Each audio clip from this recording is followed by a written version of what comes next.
Good morning, students. We are again coming with our next topic, or the topic second, that is the half part of this chapter. We have previously studied about the properties of the objects, according to which or on the basis of that we can classify the objects, or we can classify the substances according to which. Okay, so what are that properties? First is appearance or the luster. First is luster. Luster means the shining or dull surface, according to which we can classify the objects. Next, the smoothness, hardness or roughness. On the basis we can classify this. That is transparency. एक क्या आ जाएगा आपका? Transparency. क्या है? According to which the objects can be transparent, objects can be translucent or opaque. Okay. The fourth property is solubility that we use. Fourth property is solubility, according to which the substances or objects can be miscible or immiscible, soluble or insoluble. इनके basis पे हम लोग classify कर सकते हैं. Next property is floating. Floating and sinking. इनके basis पे भी हम लोगों ने ऑब्जेक्ट्स को क्लासीफाई कर लिया था. Okay, after that we have to discuss one more property, that is conduction and magnetic properties. Conductivity, two more features are here, that is conductivity and magnetism. Okay, the magnetic power. Conductivity means whenever the objects allows the heat and electricity to pass through them, अगर उसमें अंदर से किसी object के अंदर current आ रहा है और किसी में नहीं आ रहा है, तो we have to classify all these objects as the conductors and insulators. हम लोगों को पता है कि प्लास्टिक जो होता है, प्लास्टिक जो है that do not conduct the electricity, वो बर्न हो जाएगा but it will not conduct the electricity. वो जल जाएगा लेकिन इलेक्ट्रिसिटी या हीट को कंडक्ट नहीं करेगा. That's why the handles of the cooking wares are formed of plastic, are formed of wood. Okay, because these things are the insulators of electric current. These things are insulators of electric current. Okay, now conductivity का पता लग गया. Conductivity means to pass the electricity and heat to them. अपने अंदर से heat को और electricity को पास आउट करने की जो प्रॉपर्टी है, उसके बेसिस पे हम लोग ऑब्जेक्ट्स को दो भागों में डिवाइड कर सकते हैं, that is conductors and insulators. Conductors and insulators. What is the meaning of this? Conductors means the objects which conducts the heat and electricity. उसके अंदर से करंट पास आउट होगा या नहीं होगा, according to which the objects are of two types, conductors and insulators. Conductors which conducts the electricity like the metals, iron, copper, zinc. ये सारे जो होंगे ये क्या है? कंडक्टर्स है. किसके? इलेक्ट्रिसिटी के और हीट के. ये कंडक्ट हो जाएंगे, इलेक्ट्रिक करंट इनके अंदर पास आउट होगा, ये गर्म हो जाएंगे, हीट के कंडक्टर होंगे. ये इंसुलेटर्स जो हीट को और इलेक्ट्रिसिटी को एक अपने आप में पास आउट नहीं करेंगे, ना तो वो गर्म होंगे और ना ही उसके अंदर से क्या होगा, कंडक्टेंस होगा, या उसके अंदर कोई भी करंट आएगा. इसका मीनिंग क्या हुआ? दो टाइप के ऑब्जेक्ट्स हमारे पास मिल गए, इनको भी हम लोग सॉर्ट आउट कर सकते हैं according to their conductivity. Magnetism क्या बोलता है? Magnetism means the property of the objects to be attracted by the magnet. Magnet जो होता है that always shows two types of property. One is attraction and repulsion. Attraction and repulsion, ये two types की properties होती है according to which the objects are of two types, that is magnetic and non magnetic and non magnetic. इसके name से जा रहा है, name से मुझे पता लग रहा होगा। Magnetic means the objects which are attracted by the magnet, the objects which are attracted by the magnet. It means जो मैग्नेट है वो टू टाइप का फोर्सेस जनरेट कर रही है, one is attractive force and second one is repulsive force. हमको पता है whenever the north pole meets with the south pole always attraction occurs। क्या होता है? अट्रैक्शन। जो पोल है दोनों अगर पास पास आते हैं लोग तो ये क्या हो गया, आपस में चिपक जाएंगे। क्या हो जाएगा? ये चिपक जाएगा। But whenever two same poles are coming in contact always repulsion occurs। Repulsion क्या होगा? हमेशा होगा। क्या होगा यहाँ पे? हमेशा रिपल्सन होगा। नॉर्थ टू नॉर्थ भी क्या होगा? रिपल्शन होगा। तो two types of forces are here, that is attractive and repulsive forces are here. तो some of the objects that are attracted, उनके ऊपर मैग्नेट जो होता है वो कौन सा फोर्स लगा रही है? अट्रैक्शन फोर्स लगा रही है। That's why it is attractive. Means these are magnetic objects like iron. किसका बना हुआ ऑब्जेक्ट? आयरन का बना हुआ ऑब्जेक्ट क्या होता है? आयरन का बना हुआ ऑब्जेक्ट क्या है? मैग्नेट होगा और मैग्नेटिक होगा और वो मैग्नेट की तरफ आराम से चला जाएगा, चुंबक आराम से उसको चिपका लेगी या वो खुद उसके चिपक जाएगा। But non magnetic substances, but the non magnetic substances that do not attracted with the magnet, और मैग्नेट का उसके ऊपर कोई इफेक्ट नहीं पड़ेगा, मैग्नेट उसको अपनी तरफ अट्रैक्ट नहीं कर रही है, दैट इज नॉन मैग्नेटिक। जैसे plastic, wood, paper, these are three things that are non magnetic. उनको हम लोग क्या बोलेंगे? नॉन मैग्नेटिक बोलेंगे। तो हमारे पास सपोज करो मैग्नेटिक प्रॉपर्टीज वाले हैं तो मैं उनको मैग्नेटिक की प्रॉपर्टीज के बेसिस पे सेपरेट आउट करूंगा, और नॉन मैग्नेटिक है लाइक दिस तो मैं उसको नॉन मैग्नेटिक वाले ग्रुप में क्लासिफाई करूंगा। तो these type of properties that we have in the this chapter, according to that we can classify the materials, now we have to discuss all these exercise that is in your book. So now we discuss our exercise.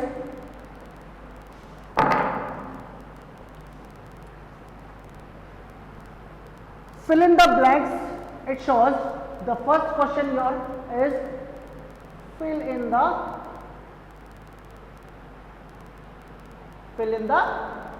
blanks. Fill in the blanks. First question is cotton and sponges are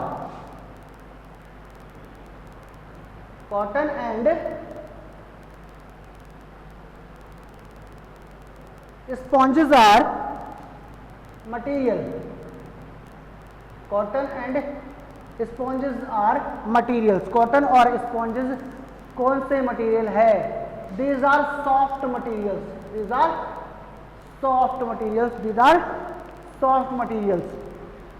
cotton and sponges are soft materials. तो ये कौन से हैं? Soft materials हैं। The material through which we can not see. Next, the materials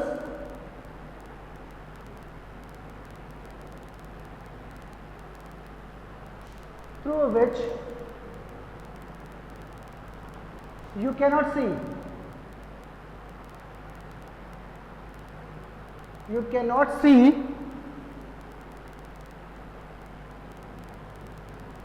अब हम लोगों ने देखा था according to the transparency the objects are of three types, that is transparent that always completely pass the light, translucent that partially transmit the light through them, and the opaque objects that do not have the property of transparency, वो अपने अंदर से light को pass out नहीं करेंगे। That's why the materials through which you cannot see are called opaque are called opaque materials, are called opaque materials. Third, milk is with water, with water. Milk जो होता है वो according to the solubility it will be mix with the water, तो it is miscible with water, it is miscible with water. Okay, it will be miscible with water. Next, cork blank on water and coin in water. According to the floating property, this question is coming.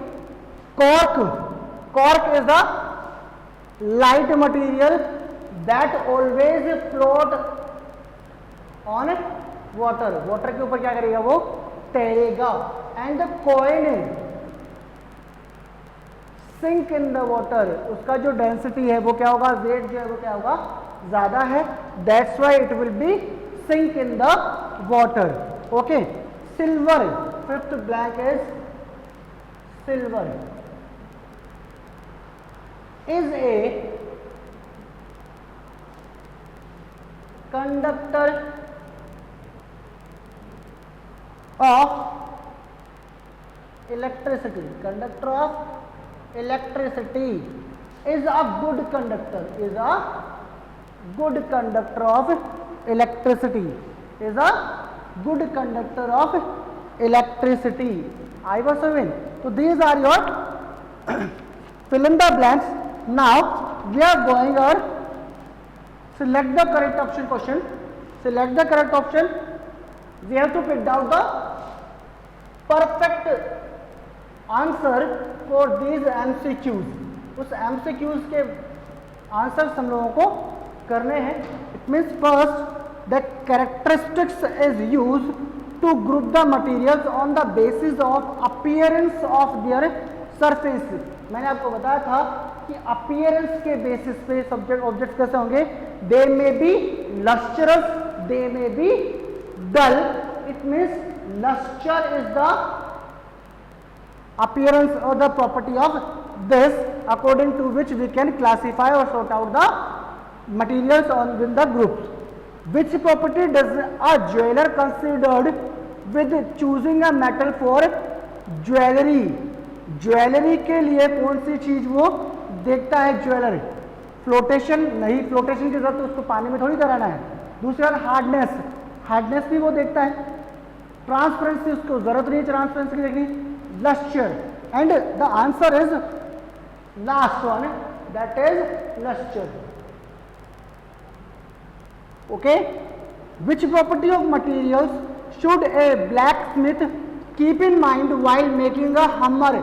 जब वो हथौड़ा बना रहा होता है तो उसके लिए कौन सी प्रॉपर्टी वो ध्यान रखता है? फ्लोटेशन नहीं, उसको पानी में हथौड़े को नहीं कराना है. अपीयरेंस, अपीयरेंस उसको नहीं देखना है क्योंकि हथौड़े के लिए वो चमकीलापन या फिर डलनेस क्या देखेगा. Next one, hardness. Yes, hardness it can take in mind. Transparency do not required, तो the answer is hardness. Third is hardness. Which property of metal should not be considered while purchasing a cooking utensil? Cooking utensil kitchen में काम लेने के लिए, cooking के जो बर्तन है उसका जब लोग परचेज कर रहे हैं तो मुझे क्या चीज देखनी पड़ेगी? शुड नॉट बी कंसिडर्ड, उसको कभी कंसिडर नहीं किया जाता है. क्या किया जाए? उसको कंसिडर नहीं किया जाता है. That is conductivity, that is conductivity. वो उसको चेक करके थोड़ी लाएगा कि उसमें करंट आ रहा है नहीं आ रहा. कंडक्टिविटी उसको क्या करना पड़ेगा, उसको चेक थोड़ी करेगा वो. कंडक्टिविटी उसको करंट में थोड़ी लगाना है. It means it is conductivity. Y?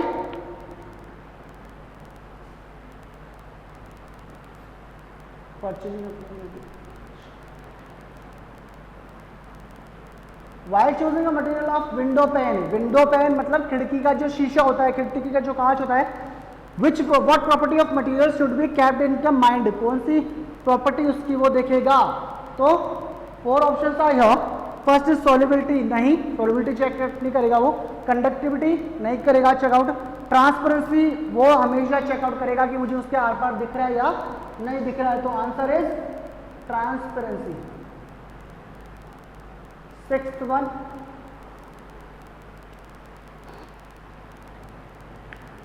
Mustard oil is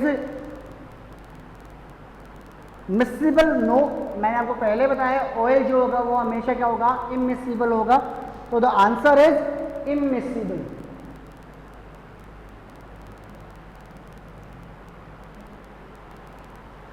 sand, pencil shavings, pencil shavings का मतलब पेंसिल छीलने के बाद जो कचरा बच जाता है, that is. And chalk are immiscible, yes it is also। insoluble, yes it is also।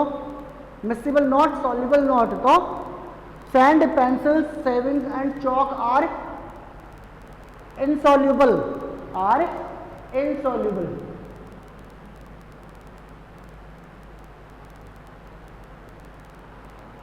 objects float or sink depending on, objects float and sink depending on, किस पर डिपेंड करता है, डिपेंड करता है their size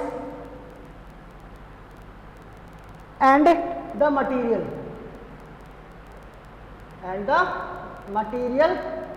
bye which they are made of, वो किसके बने हुए हैं। The answer is first and second, इसका आंसर जो होगा वो फर्स्ट एंड सेकेंड होगा। Okay, after that some of the questions are here.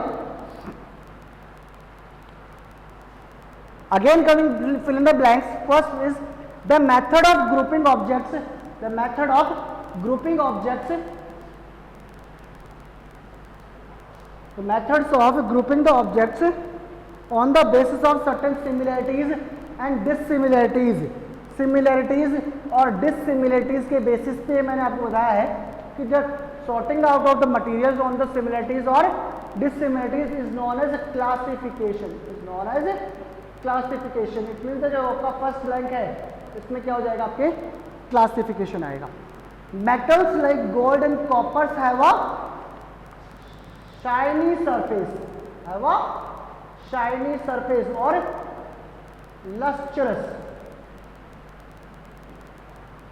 lustrous surface। metals through which we can see things only partially, metals ऐसे हैं, sorry materials through which we can see things only partially। अब मुझे पता है कि कोई object अगर partially किस लाइट को पास आउट करेगा तो वो पार्शियली ही विजिबल होगा। It means these are known as translucent objects. After that liquid that dissolved in the water are said to be miscible in the water। वो क्या होगा, miscible होगा। ध्यान रखना, लिक्विड जब भी लिक्विड के अंदर मिक्स होगा तो the word always comes miscible। अगर सॉलिड जो थिंग्स हैं अगर वो लिक्विड में मिक्स हो रही है तो इट विल बी सॉल्यूबल और इनसॉल्यूबल, और लिक्विड के लिए हमेशा miscible और immiscible आएगा। Okay, next, the act of an object to float in the water is called floating, it is known as floating, it is known as floating। plastic is used to cover the electric wires as it is an insulator, it is an insulator, it is an insulator, sorry it is an insulator. मैंने बताया था आपको plastic के अंदर current नहीं आ रहा है, that's why iron copper wires are covered with plastic, ताकि मुझे बाहर की तरफ करंट नहीं लगे, इसलिए हमको किसका कवरिंग करनी पड़ती है, वायर के ऊपर। किसकी कवरिंग करनी पड़ती है, वायर के ऊपर हमेशा किसकी कवरिंग करेंगे, प्लास्टिक की। Okay, What are the advantages of grouping materials? The questions are in brief. Advantages क्या है? Why we are sorting these materials? हमको क्या क्या सुविधा होगी उससे? Because whenever the objects are mixed, it is not convenient to choose them according to their property. हम लोग उनकी प्रॉपर्टी के बेसिस पे हम लोग उनको सॉर्ट आउट नहीं, अगर उनको वो नहीं एक जगह नहीं मिले, अलग अलग नहीं मिलेंगे तो मुझे क्या करने का टाइम कंज्यूमिंग होगा उनको सॉर्ट आउट करना. तो क्या करेंगे? It will be more advantages to making the group of objects because it is more convenient to find out an object that we want to choose or we want to take out from the group. Group के अंदर से मुझे ज़्यादा easy रहेगा किसी object को निकालना. मुझे पता है कि अगर बहुत सारी बुक्स रखी हुई है, आगे पीछे कहीं भी मिक्सअप करके रखी हुई है, तो it is not convenient to take out the physics books. अगर मुझे पता है कि फिजिक्स वाली बुक इस कॉर्नर में है, तो we always find out into that particular corner. उस कॉर्नर के अंदर ही जाकर मैं उस चीज़ को ढूंढूंगा. इसलिए मुझे क्या करना पड़ेगा? सॉर्टिंग ऑफ मटेरियल्स अपनाना होगा. List of the properties of matter which help in the sorting of materials. मैंने आपको लिस्ट बता दी थी, according to which we can find out the, we can classify the objects, that is luster, that is solubility, that is conductivity, that is magnetic power, that is miscibility or immiscibility, transparency, okay. So noting all these properties can be useful for sorting out the material. What are the difference between the soluble and insoluble materials? बात आ रही है soluble और insoluble की. We have discussed that solid materials always not soluble in the liquid. Solid material हमेशा क्या होंगे? Soluble नहीं होंगे. It means whenever the substance or the objects or the things completely mixed with the liquid or makes the transparent solution, तो it is completely soluble in that. अगर कोई object completely किसमें dissolve हो रहा है? Water के अंदर, तो that is said to be soluble. अगर वो completely soluble नहीं होगा, it makes a different particles over there, it makes a turbid solution in this. solution कैसा होगा? गंदा सा या turbid solution हो जाएगा. ठीक है. Difference between immiscible and miscible liquids, वही बात आ रही है. डिफरेंस किसका आ रहा है? डिफरेंस आ रहा है मिसिबल और इमिसिबल का. whenever any liquid material is mixed with the another liquid, it is called miscibility. उसको क्या बोलेंगे हम लोग? miscibility. Then whenever this subject or this object or this substance जो है आपका लिक्विड है, अगर वो लिक्विड के अंदर मिक्सअप हो रहा है, it is called miscible liquid. अगर वो उसकी सरफेस के ऊपर फ्लोट कर रहा है, मिक्सअप नहीं हो रहा है, तो these are known as immiscible liquid. Okay, so I hope you understand all these topics that we discussed. These are your exercises also. We have filled in the blanks at 2 times in our book. That's why we have done here. Okay, so read your chapter according to groups or according to the properties of matter. That on the basis of that we can classify the substances. Okay, understand the chapter. If you have any questions related to this chapter, you can ask me in school. Okay, thank you, have a nice day.